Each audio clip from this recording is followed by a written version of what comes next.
We can't understand you. You've got to learn to speak English.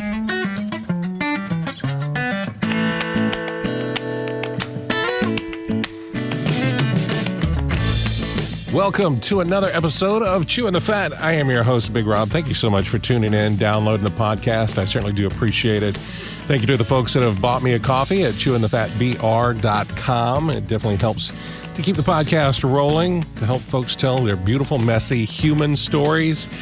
Calling in now from Starkville, Mississippi, please welcome renowned voice actor Jake Phillips. Jake, thank you so much for being here, buddy. Well, thank you for having me, Rob. I don't know about the renowned part, but I am a voice actor, so it's good to be here. Well, I consider you renowned because when people cross my path and I just gravitate to them and I absorb their content, that becomes renowned in my universe. There you go. And as the cultured bumpkin, you've become renowned in my universe with your content that you put out. And we'll talk more about that in just a few minutes. But you're either in Starkville, Mississippi. Is that home? Like been home, born, raised? I was born very close to it. Then I went in the military, moved off, and then came back after my dad passed away some years ago. I moved back just to be near my mom, my younger siblings, that kind of thing. So, yeah, I would say born and raised till adulthood, and then returned. Yeah, gotcha. That's cool. So you are a voice actor now. Is that something that you always had a passion for when you were young, growing up there in Starkville? I think it was. I think everybody likes to imitate voices and that kind of thing. But I never really thought of it as a career option. When I was in the Army, in fact, being from Mississippi, I had a very thick Southern accent, which now I turn on and off for very comedic purposes or depending on who I'm talking to. But my platoon, so I was a platoon leader in the Army in a cavalry unit, and my platoon sergeant from Montana pulled me aside one day and said, "We can't understand you. You've got to learn to speak English." And I said, "What?"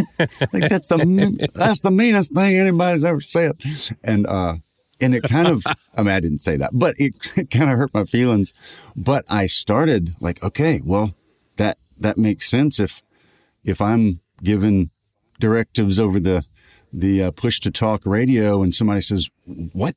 And then that's why they got hurt or killed. Man, I couldn't live with myself. Oh, wow. So I said, okay, well, whatever my feelings aside, I'm going to learn to speak English.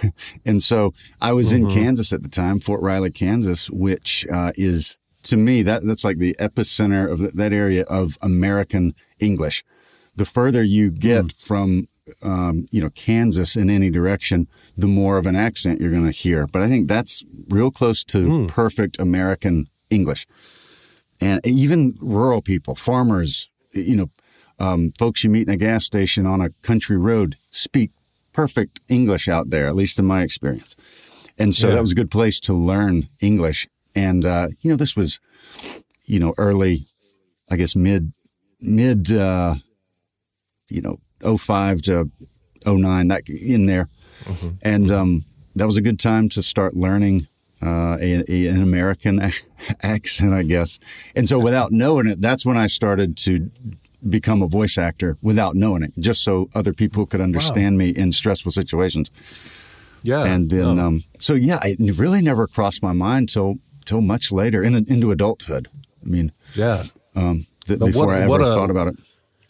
Yeah. What an important reason to, get rid of an accent or to work on your neutral American accent because of, what you were in the middle of. And like you said, making sure that the directions you were giving out were easily understood so that they could be executed the way that they need to for safety reasons. No, that's amazing. Well, what were you into, as a child growing up? Were you a sport? Were you a theater? Were you a I mean, were you in ROTC? What? Yeah, well, as a kid, I loved birds and still do. I love nature. I love nature walks. I'm a big bird guy.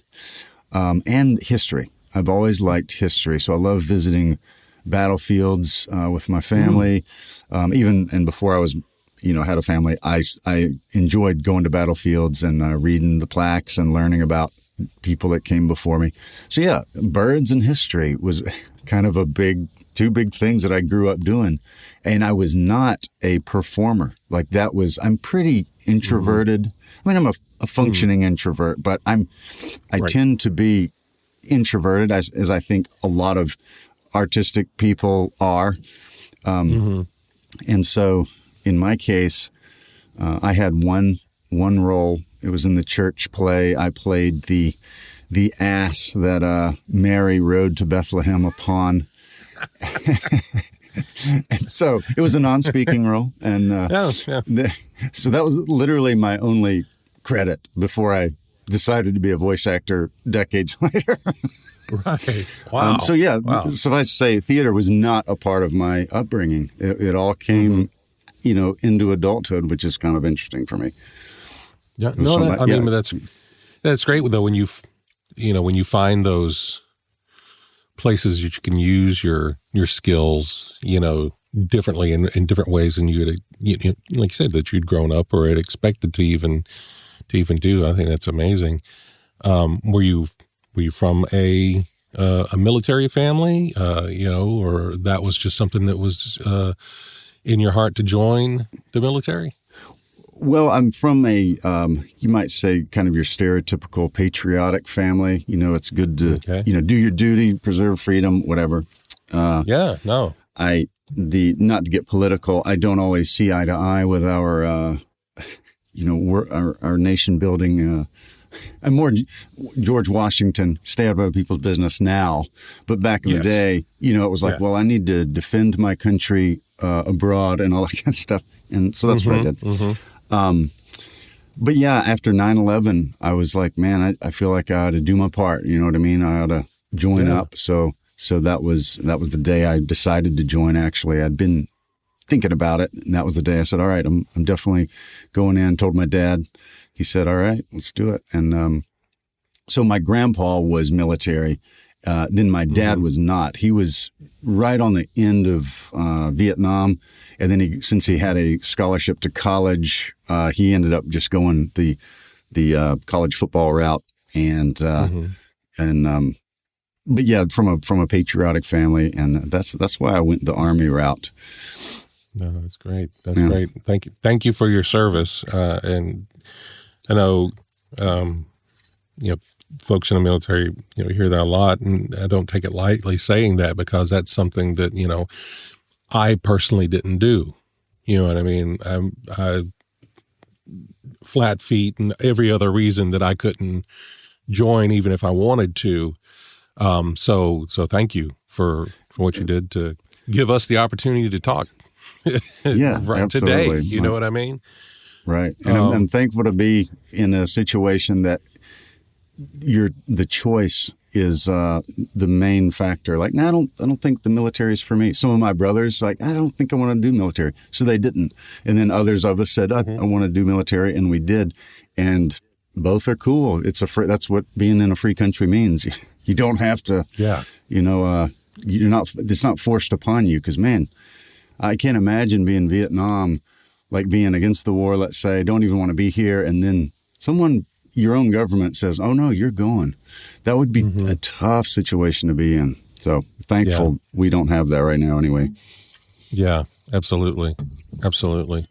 So back home, you're out of the military. What are we doing now? I got into before the voice acting stuff. Yeah. Right.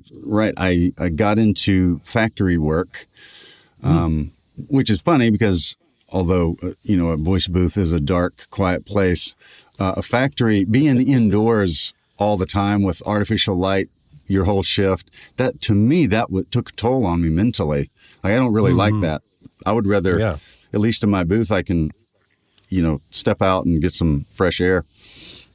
So, I was in the factory, and that's when I decided, one day I heard Tom Selleck narrate North America. There was a nature show called North America. It was around 2012, 13, somewhere in there. It came out on Discovery Channel, I think, and it was just a masterpiece. Great writing, great cinematography, amazing narration, and it was just all about the wildlife and cool nature in North America. And I remember hearing that and thinking that sounds really cool. I want to do that. And so I literally started copying him and copying other people, reading poetry, reading different things just as practice. And then I didn't really know where I was going with it, but I was like, I know I need to be practiced, and I'm going to figure this out. So then I just, got on YouTube and started learning from various people that we both probably know, I'm sure. And it kind of went from there. So I guess 2017, I got on ACX for the first time, got kind of my first audiobook, and just a, royalty share kind of a thing. But that was really cool. It boosted my morale because somebody wanted me. They wanted my voice. It helped me with, editing, mastering, narration, all that kind of stuff. And it got me, it kind of got me down that road. And then, I kept messing around for I would say a year and a half or so, doing a lot of work in after hours. And then I guess 2018 is when I was able to say, you know what, I think I can't get to where I want to go from here. I can't do it part-time anymore. Yeah. And my wife is very supportive, which is funny. We make a good team because she is not artistic. I'm the artist. She's real analytical and everything. And she said, hey, this factory's killing you, man. You got to get out of there. Let's we'll tighten our belt. Let's leave the factory, and you do this. That's what you need to do. And if I didn't have that kind of support in my life, I would still be in a factory, I'm quite sure. So I'm so thankful for her. Her name's Mary Elizabeth. She's just a great woman. I'm very lucky and proud to be married to her. But she's a big part of sort of giving me permission to say, no, let's do this, even if it's tough at first. Yeah. And a very similar story with me when except I didn't choose to leave where I was working for almost 10 years. I got let go, and the decision was like, well, what am I going to do? What am I going to do now? And my wife was like, yeah, do what you love. You need to do what you love. We'll make it work. And it is so important when you have those type of things. And you're saying she's very analytical. That's great because you just became a business owner too. So, you know what I mean? And this is so much more of a business than anything that most folks have ever done, as far as like, because you're clocking in and someone's handling all the back end stuff, and you just get a check and put it in the bank. That's what I mean. Whereas this is you're the talent, you're the editor, you're the lead magnet, you're doing the contracts, you're doing taxes, you're doing all of the stuff. So it takes a lot to run this business when you've not done something like this before.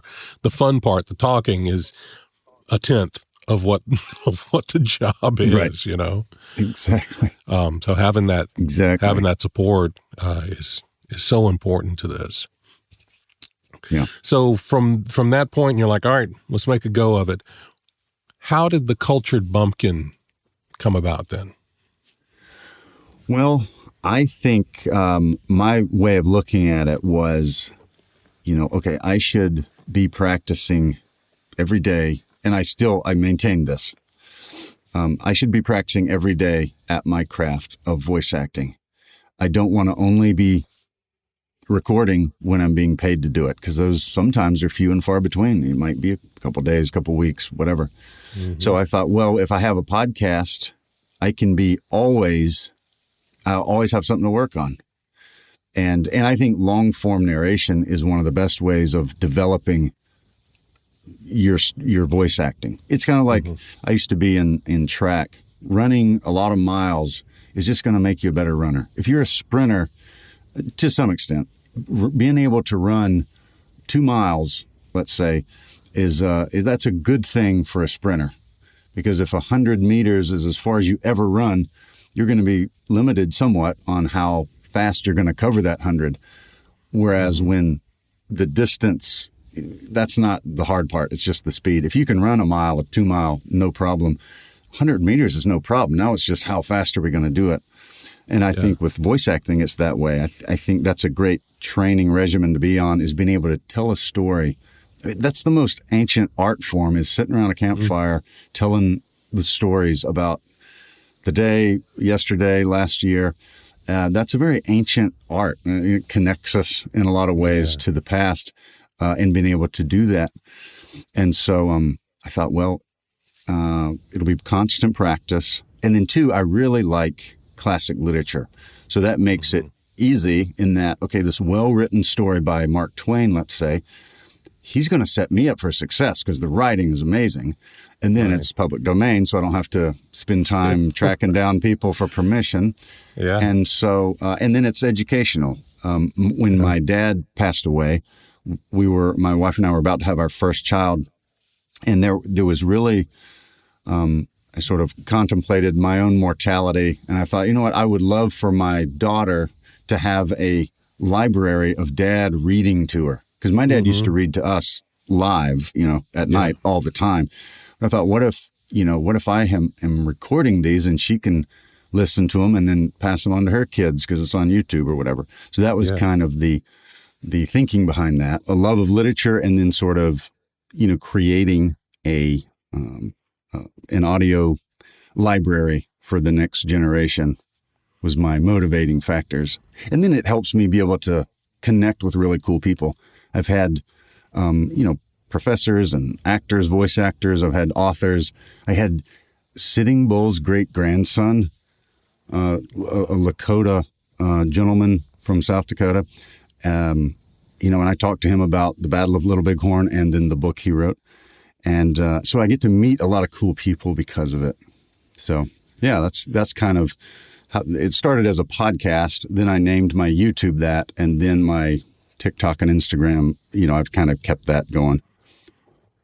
Yeah, it's a great name too. I mean, the Cultured Bumpkin. And that's what you do with a lot of this stuff is you will do your, I'm assuming, native Mississippian accent on some of these things. I mean, your Pride and Prejudice, if it happened in the South, is amazing. Thank you.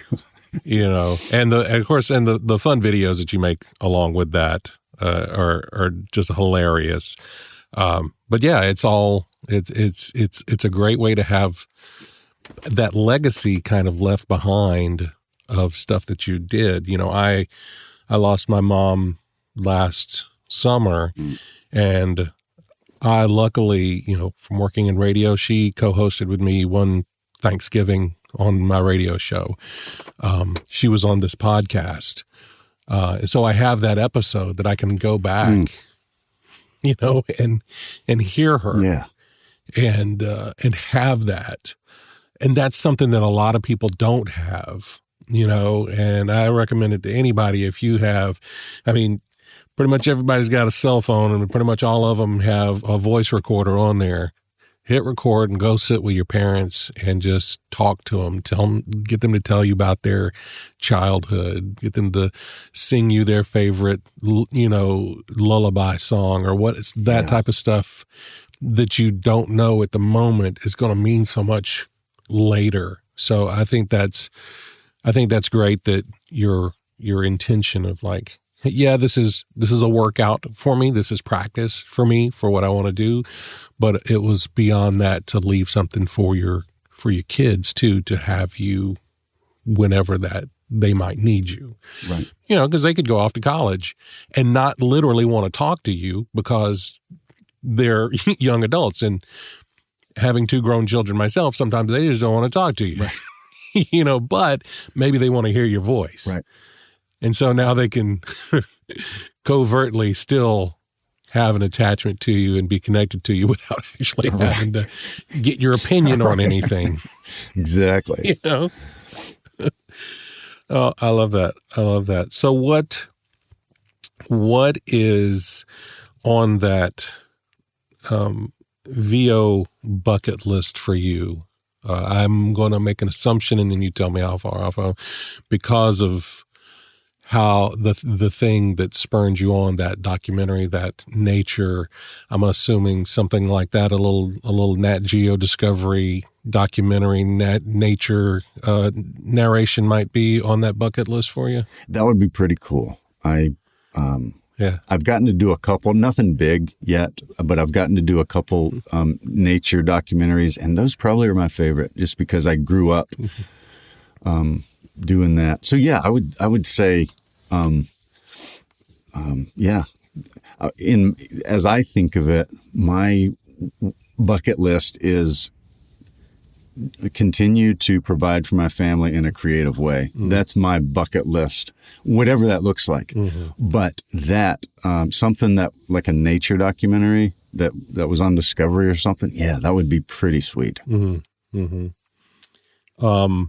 Is audiobooks, is that your bread and butter? Do you do commercial? Do you do promo, video games, animation, that type of stuff as well? Because I know, like, when you get into this, you kind of have to have at least a pinky near all of these things. If it's not in the middle of your hand, you kind of at least have to be available in case somebody says, "Hey, by the way, here's this." But right. I would say I'm usually always working on an audiobook. Mm-hmm.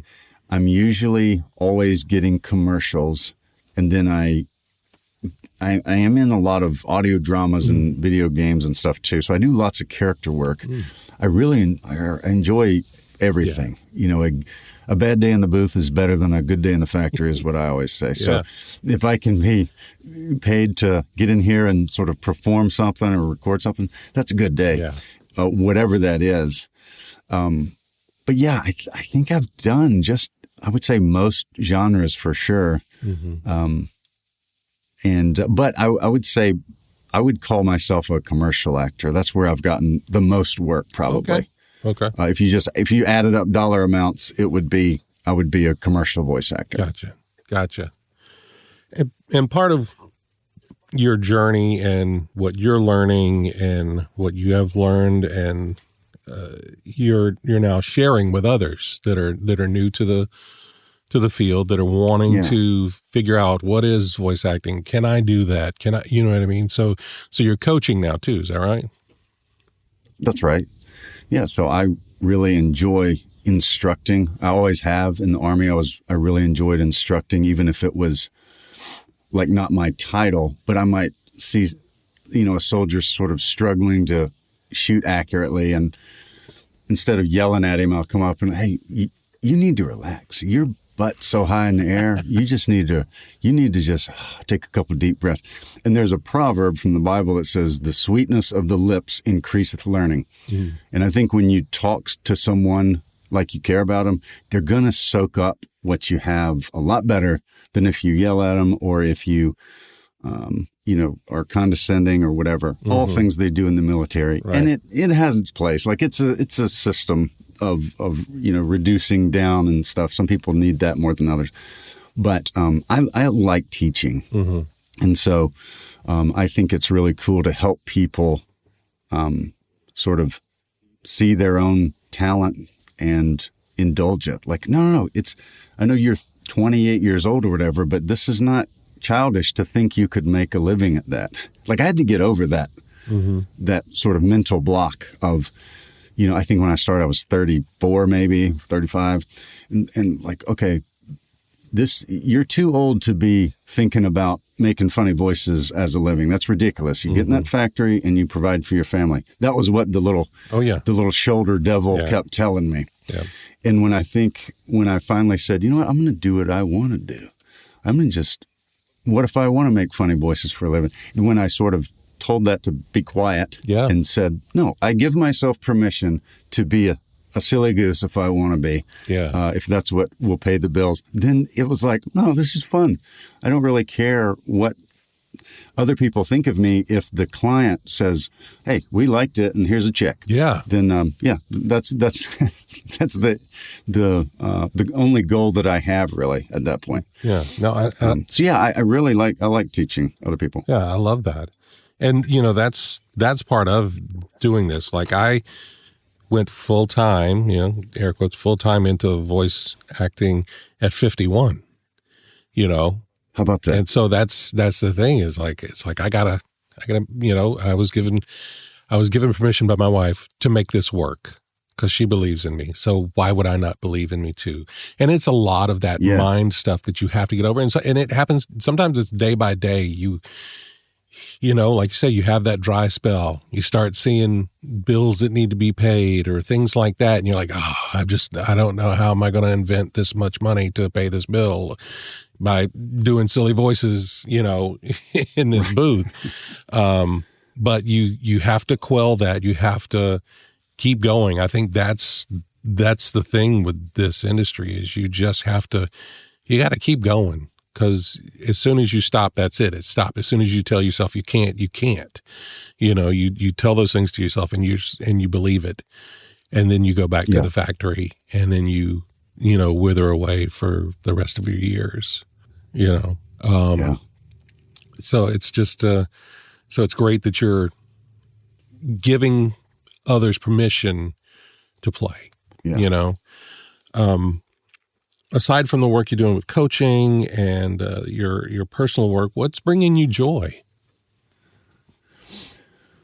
Well, I'm a family man. I'm very blessed. I have a wonderful wife who I've mentioned. We have 4 kids, and that is, and I'm a Christian, so I take joy from the Lord and the Word of God, the Bible. And for me, living out here in the country, I've got it made. Yeah. Like I've achieved my bucket list in that way. And if the Lord took it all from me in a moment, I would say I had a good life. I had a real good time, So I'm, I would say just the existence, just being able to have the health and strength to open my eyes and draw a breath and get out of bed under my own power. That's so much to be thankful for. I can remember one time in Iraq, I was in this building, in a headquarters type building, and they had brought in some wounded warriors. They had this wonderful program where you could, some people that were hurt really bad could come back. They would send out a patrol to the spot that they were injured, and they could get out and sort of make peace with that, like return them to the spot and get closure. That's wonderful. Anyway, so while I was there, this group of these wounded warriors came in, and in various states of, some you could tell immediately what was wrong. He doesn't have an arm. He's on crutches, no leg. Yeah. There was one guy. He was wearing a uniform, but there was no place on his head or hands that was not a skin graft. Wow. And even all 10 digits came to a point, like the first knuckle had been burnt off down to the second knuckle. So we had these short, pointy fingers, all 10 of them.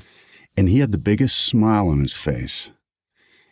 And when he left, he said, "Hey, thank y'all for showing us hospitality. I just really appreciate it. I just want y'all to know, no matter what you're going through, like, you're going to get to the other side, man. You can do it.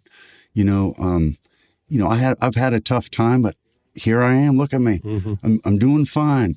And I think of him a lot. Like, no matter what I'm going through, I haven't been on fire. Like, at one point, his entire body was on fire. Yeah. There is not an inch of that man that didn't get turned black from fire. Yeah. And yet he keeps an exuberant spirit, and he's positive, and like, my gosh, I've got a lot to be thankful for. Yeah. And just the fact that I can get up and be healthy and do a job that I really enjoy. I can, when I need a break, I step out, and we homeschool our kids. So hey, boys, get out here. Let's play catch the baseball for a few. All right, go do some math. I got to do some more work. And then, that's I love math. That. I feel like I'm living a dream life, and that brings me joy.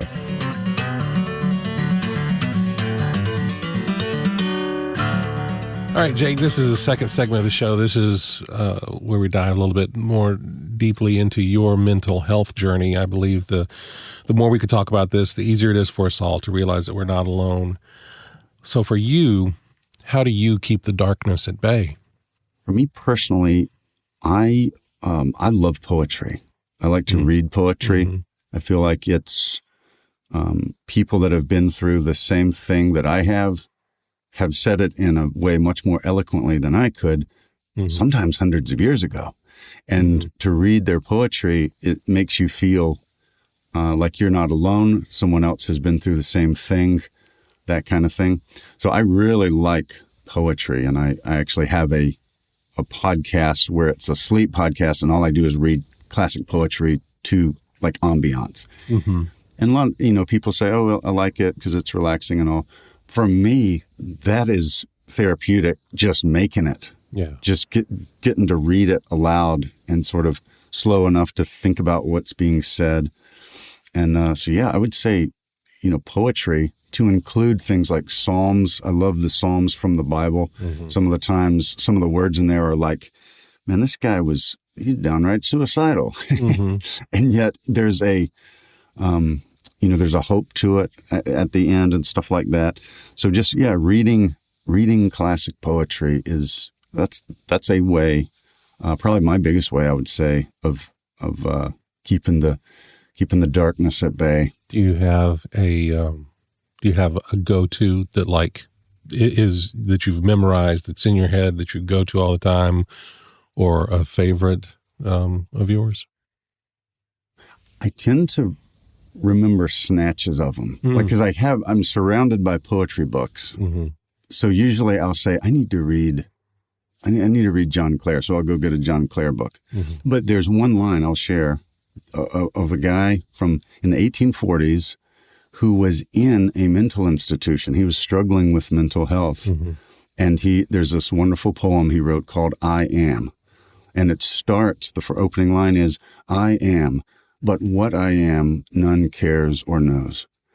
And that's the part of, sometimes we get in our own head and we think nobody understands me, and that kind of thing. And that sometimes is the case. In John Clare's case, that's how he felt. But by reading poetry like that, it makes you feel like, oh, that's not a weird feeling that I'm going crazy. This is just a human experience. Other people have felt this way too. Yeah. And you can really get comfort, support from people that have come before you that have dealt with the same things. Yeah. So I keep books around me. I wouldn't say I have a lot memorized, but I have verses memorized of a lot of different stuff. Yeah. No, I love that. And it's, that's one of those things too, is to surround yourself with those things that do bring that light back to you. Like I said, whether it be books of poetry or if you have a circle of friends, or if you play ball, or you do art or Lego or whatever it is that, allows you to get out of your head so much and to realize again that there's other stuff going on. There's other people that have gone through the same type of stuff, and that you're not alone in thinking these thoughts. Right. I think that's one of the best things you can do is to, again, have those type of things so that you can, when you feel it coming on, alleviate that in some way. Exactly. Is there in that realm of poetry, is there I know I asked you if you have like a favorite poem, or is there an author that if someone is struggling and maybe, I don't want to say that it simplifies the process, but you don't want to go into some, ancient text that's hard to understand, or, Shakespeare wrote beautiful words, but sometimes it's a little hard it's a little difficult to decipher. Is there a gateway poet that you would recommend for folks? Yeah, I think John Clare would be one of them, or at least I would say some of these people have poems like that. Not all of their work is going to be like this, but there's a couple real pieces, masterpieces. One of them is John Clare, "I Am," and I feel like it's nearly 200 years old, but it's also very straightforward. It's not very far from how we talk today. It's really it's not poetic. It's very, very sincere from the heart. That's a really good one. There's one called "Ode to a Nightingale" by John Keats. He was a romantic English poet. That one's going to have some stuff in it that if you're not a poetry reader, it might be like, I don't know what he's saying there in that line, but there's so much in it that it's like, oh, I know how that feels. Yeah. Like, and the setting being he's laying under a tree, looks up at a nightingale up in the branches above him, and he's sort of pondering, man, it must be nice to fly away like a bird from my problems. And there's no resolution to it, like other than just allowing you to sit with your own emotions. But he just sits there and thinks through these things. And the author was dying of tuberculosis when he wrote it, that lends a heaviness to it as well. But I think somebody like Mary Oliver, she passed away in 2017. She has a lot of nature poetry.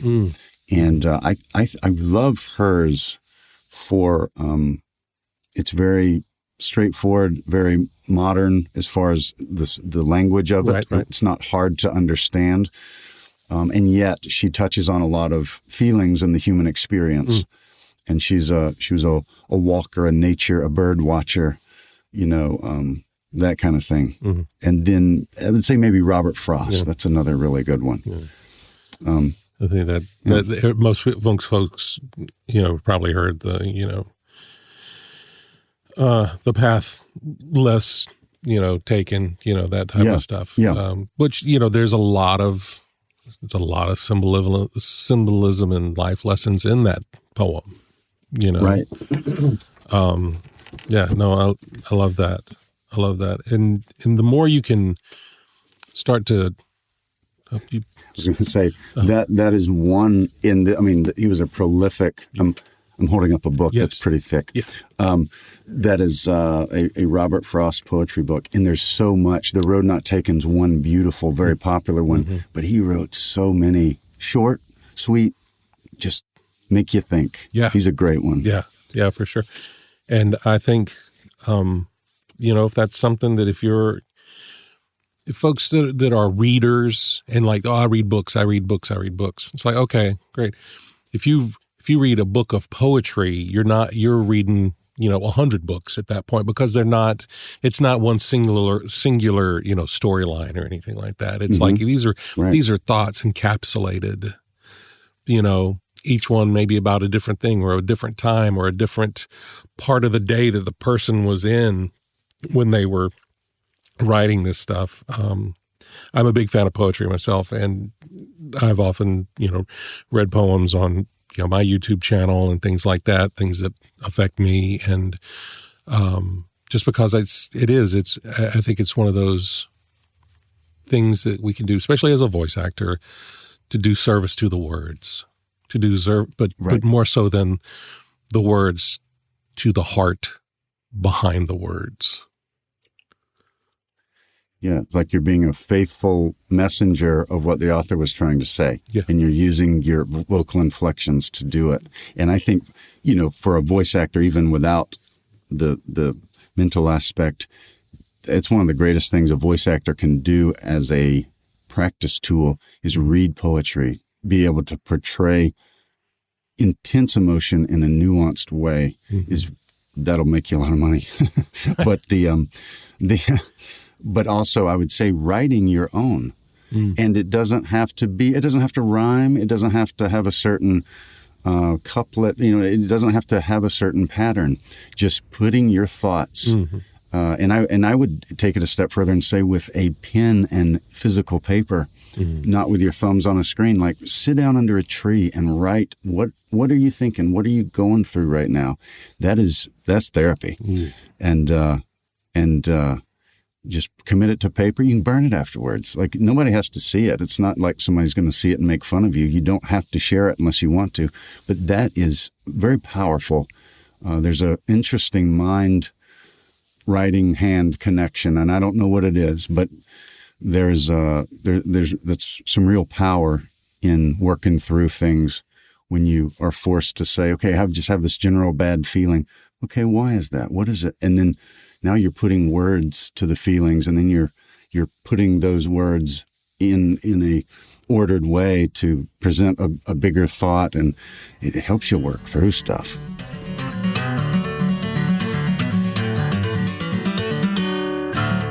All right, Jake, it's time now for the third segment of the show. It's time now for the Fast Five. The Fast Five. It's time now for the Fast Five. Fast Five. Sorry, I was still working on that theme song for that. I'll eventually get to putting some music down or something like that.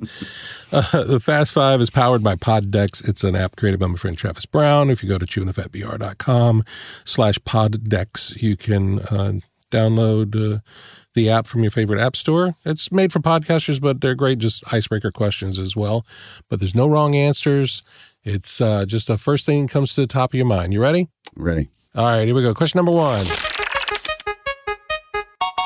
When is the last time you cried? This morning. I think Yeah? I was with my mom, and we were talking about my dad, who has been gone for 12 years. And I think anytime you cry, it means you love something real intensely. It might be yourself, it might be somebody else, but there's some intense love involved when there's tears. And yeah, this morning. Yeah. Yeah, I love that. I love that. Question number 2. If you were a captain of a ship, what would you call it? Oh, that's good. The Mary Rose. The Mary Rose. What's the significance of that? My wife's name's Mary. First dog I ever had was Rose. There are two things that I love, and I'm actually a sailor, by the way. I'm American Sailing Association certified, but I'm a landlocked landlubber as well. So I love sailing. I love this question. Yeah. Wow. Yeah. Wow. Yeah, the Mary Rose. That's awesome. It's also a famous ship from English history, but whatever. No, but I love that. That's great. That's great. Question number 3. What famous celebrity chef would you want to cater your dinner party? I think Gordon Ramsay. He's just a straight shooter. Yeah. I don't have to like what he says, but I know I'll like what he eats. Yeah. Or what he I know I'll like eating what he prepares. Oh yeah, for sure. For sure. I mean, and as long as it's not like other chefs in the kitchen that he doesn't know, like he hires the top of the top. So I don't think he's going to be doing the Hell's Kitchen act preparing this meal. He's going to be, It's going to be amazing. Yeah. Right. Yeah. It's going to be amazing. No, I love that. I love it. Question number 4. Where's one place you hope to visit before you die? Scotland. I'd like to go to Scotland. Yeah. Any particular reason, or just it's on the list? Yeah, it's on the list. It's beautiful. I do have friends there, but I've never visited, and I do have far enough back up the family tree. We're from Scotland, so yeah, it would be cool. Yeah, I love that. I love that. All right, and question number 5. If you could go back in time and give your younger self one piece of advice, what would it be? Keep doing what you're doing, kid. Like, I had a good dad, I had good advice, and I'm thankful. I don't have any big regrets. Just like, you just do the right thing and don't worry about it. Make sure you're in the right and then go ahead. But yeah, I wouldn't steer myself from where I've come, I guess. Yeah. Yeah. I think it's one of those things sometimes, that I remember being, feeling alone, feeling, depressed, things like that, younger. But to go back and see my younger self and be like, it's going to be okay. It's going to be more amazing than you think. Yeah. Right. Exactly. keep doing what you're doing. You know what I mean? But yeah, that's exactly how I feel. Yeah. But yeah, no, I love that. I love that. That's awesome. That's our Fast Five. And that is the show. Jake, thank you so much for being here, buddy. I really do appreciate it. Man, yeah, thank you for the invite. I've had a wonderful time. If folks want to keep up with you on socials or anything like that, what's the easiest way they can do that? The Cultured Bumpkin on YouTube, Instagram, and TikTok. That's probably the best way to do it. Okay. And if somebody wants to maybe look into doing voice acting, get some coaching from you, is there a different way they might be able to find you through that? Well, I have a school group that I teach voice acting in. So it's a kind of a group session, and we have a lot of fun. The link for that is going to be in any video I post, or it's in the bio of my social media. So yeah, I'll make sure that we put the links to all of that in the show notes for the podcast as well, so folks can find you. Buddy, I really do appreciate you being here. I love you, and I love everything that you're doing. I love your heart, and just keep doing it, man. Just keep doing it. I appreciate that. Right back at you, brother. And if you would like to support this podcast, I'd appreciate it if you bought me a coffee at chewingthefatbr.com. But until next time, look forward to the chance we have to sit a spell and chew the fat.